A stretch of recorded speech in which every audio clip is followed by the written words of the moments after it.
ఇదిగోనే నా ఆత్మ శరీరం మనసు నీ చేతులకు అప్పచెప్తున్నాడు ప్రభా. సమర్పించుకో దేవుని, సమర్పించుకో, సమర్పించుకో దేవుని, సమర్పించుకో.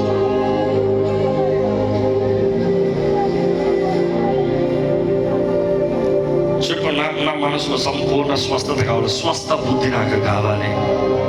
నూతన పరచబడిన జీవితం నాకు కావాలి. నూతన మనసు నాకు కావాలి. నూతన హృదయం, నూతన మనసు నాకు దయచేయి.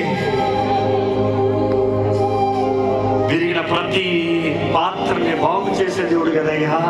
నీ ఆత్మతో నింపు ప్రభువా. మనుషులు హేళన చేశారేమో, మనుషులు తునీకరించారేమో, మనుషులు గాయపరిచారేమో, మనుషులు అణిచివేశారేమో, మనుషులు స్వార్థంతో హేళన చేశారేమో.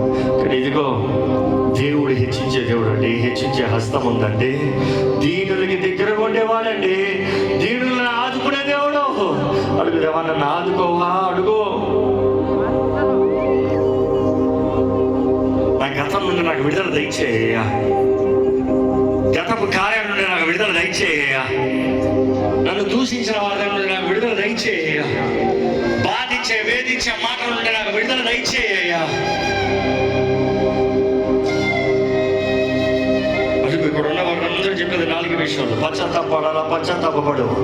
ఎవరి గురించి అన్నా నీచంగా, హీనంగా, స్వార్థముతో, గర్వముతో మాట్లాడేవా, దేవునికి క్షమాపణ వేడుకో. అదే సమయంలో స్వస్థపరచబడాలని ఆశపడతావు. దేవుని అడుగు, స్వస్థపరచుదేవా, నన్ను స్వస్థపరిచయ్యా. నా మనసును స్వస్థపరచు. నీ మనసు స్వస్థపరచబడితే నీ జీవితం స్వస్థపరచబడుతుంది. నీ దేహం స్వస్థపరచబడుతుంది. అడుగు. స్వతంత్రత కావాలా, దేవుని అడుగు.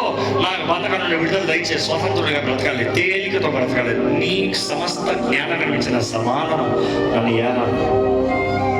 అదే సమయంలో అడుగు. నన్ను రిస్టోర్.